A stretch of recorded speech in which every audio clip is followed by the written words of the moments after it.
Chapter 5, The Rule of Six. The first thing discussed in film school editing classes is what I'm going to call three-dimensional continuity. In shot A, a man opens a door, walks halfway across the room, and then the film cuts to the next shot, B, picking him up at the same halfway point and continuing with him the rest of the way across the room, where he sits down at his desk or something.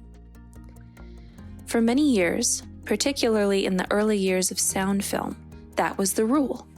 You struggled to preserve continuity of three-dimensional space, and it was seen as a failure of rigor or skill to violate it. The problem with this thinking can be seen in any multi-camera situation comedy on television. Because the cameras are filming simultaneously, the actors are necessarily always correct as far as their spatial continuity and relation to each other is concerned. But that absolutely does not prevent bad cuts from being made all the time. Jumping people around in space was just not done, except perhaps in extreme circumstances, fights or earthquakes, where there was a lot of violent action going on. I actually placed this three-dimensional continuity at the bottom of a list of 6 criteria for what makes a good cut.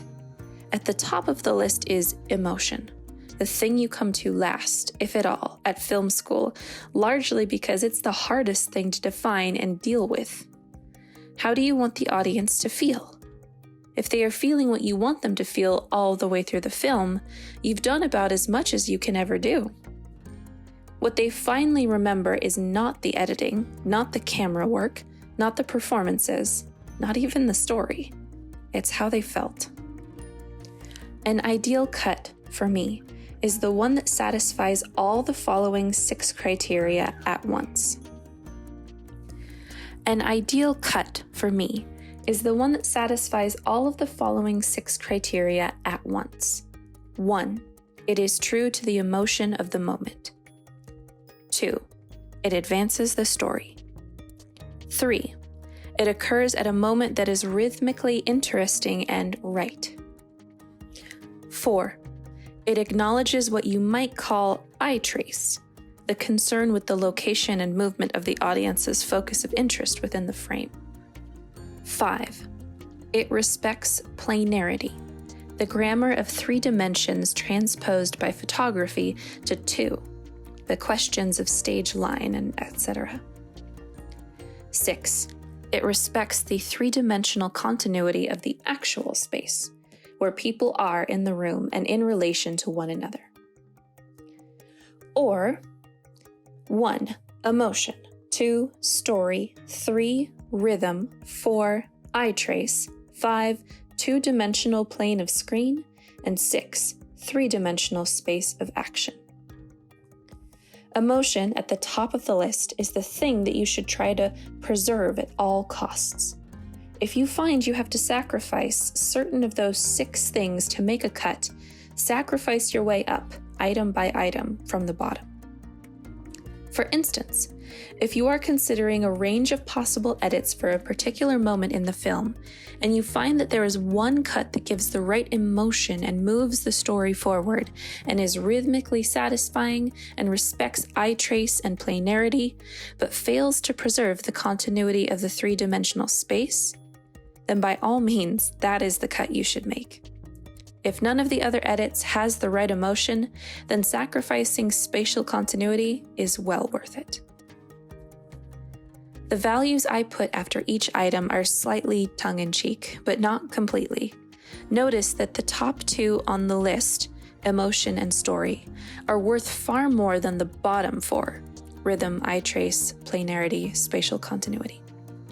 And when you come right down to it, under most circumstances, the top of the list, emotion, is worth more than all 5 of the things underneath it.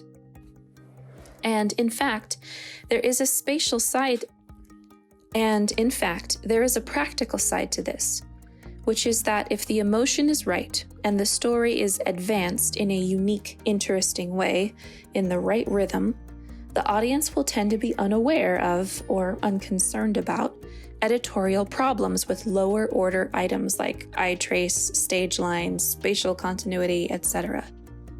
The general principle seems to be that satisfying the criteria of items higher on the list tends to obscure problems with items lower on the list, but not vice versa.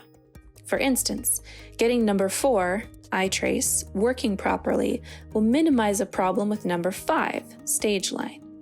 Whereas if number 5, stage line, is correct, but number 4, eye trace, is not taken into consideration, the cut will be unsuccessful.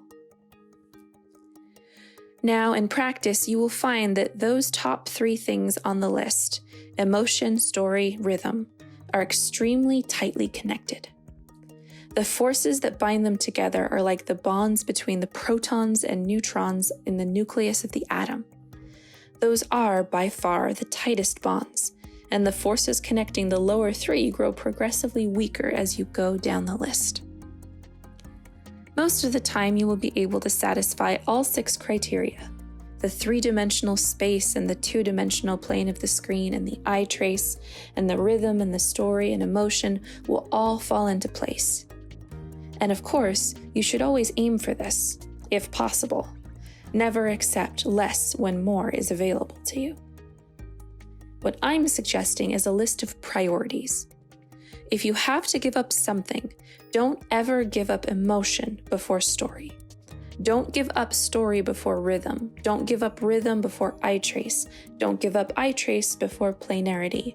And don't give up planarity before spatial continuity.